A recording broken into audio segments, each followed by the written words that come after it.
আমার একটা বক্তব্যে বসুন্ধরার মিডিয়া খুব বেরাজ হয়েছে। আমি ভয় পাই না, আমি বলবো, আমি আবার বলবো, আমি বলতেই থাকবো। আমার বলা আপনি থামাইতে পারবেন না। আমাদের এনসিপির কোন নেতা কর্মীর গায়ে, এনসিপির কোন নেতা কর্মীকে যদি ভয় দেখানো হয়, আমরা স্পষ্ট করে বলছি,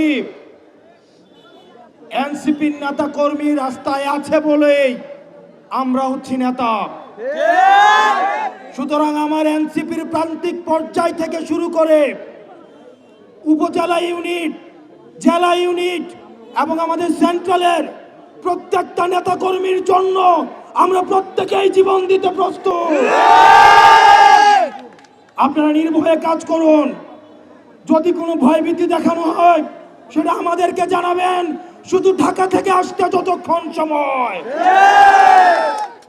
আমরা শুনতে পাচ্ছি ডিসি অফিসগুলো, এসপি অফিসগুলো অনেক বিশেষ রাজনৈতিক দলের দলীয় কার্যালয়ে পরিণত হচ্ছে।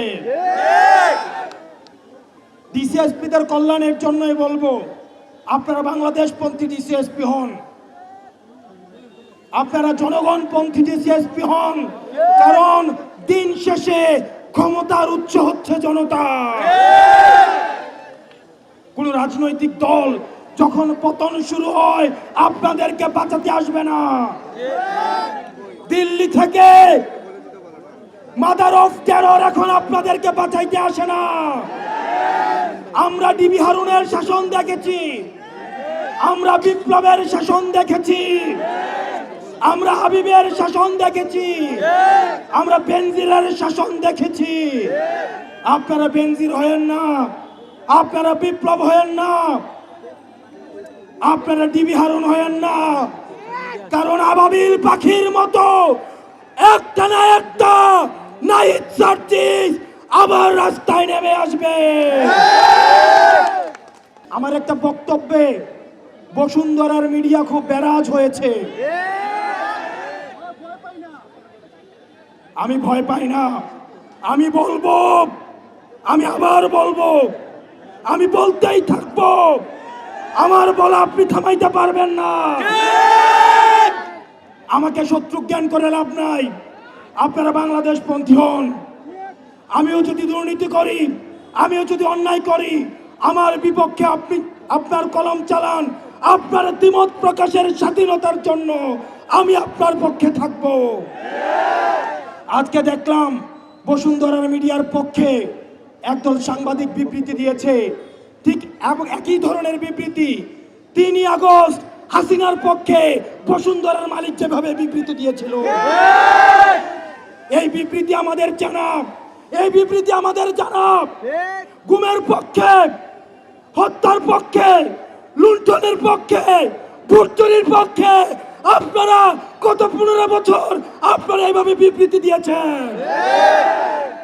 আমাদের সেন্ট্রাল কিছু নেতৃত্ব আপনাদের হাতে তুলে দিয়ে যাচ্ছি। গণ অভ্যুত্থানে যার অকুতোভয় নেতৃত্ব আমাদের মাহিন সরকার, আমরা যখন মাহিনের অকুতোভয় নেতৃত্ব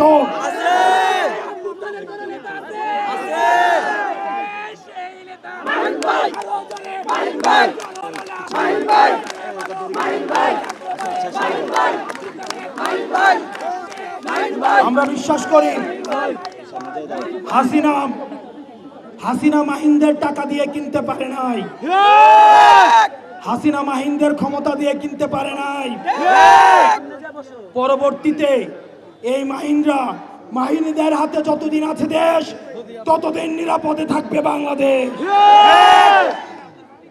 আপনাদের হাতে আমরা সাইফ ভাইদেরকে তুলে দিয়ে যাচ্ছি,